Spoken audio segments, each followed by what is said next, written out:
బుద్ధిగల కన్యకులు, బుద్ధి లేని కన్యకులు కలిసే ఉన్నారు, కానీ అందరూ వెళ్ళిపోలేదు. వడమోస్తాడు ప్రభు తన సంఘాన్ని, క్రైస్తవులను, సేవకులను వడబోసి తీసుకెళ్తాడు తన రాకడలో. కలిసే ఉన్నాం కదా అని అందరు కొట్టుకుని వెళ్ళిపోతారు అనుకుంటున్నారా?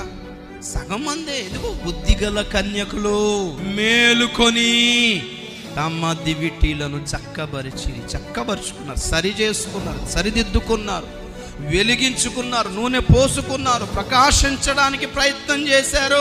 బుద్ధి లేని కన్యకులు మేలుకున్నారు, కానీ వాళ్ళ దగ్గర సత్తా సరుకు సరిపోలేదు. వాళ్ళ ప్రార్థన, వాళ్ళ ఉపదేశం వాళ్ళని మండించడానికి కానీ, వెలిగించడానికి కానీ, సరి చేయడానికి కానీ దేనికి పనికిరాలేదు. ఆశీర్వాదాలు తప్ప, స్వస్థతలు తప్ప దేనికి పనికిరాలేదు. బుద్ధి లేని కన్యకల యొక్క భవిష్యత్ అలాగ ముగిసింది.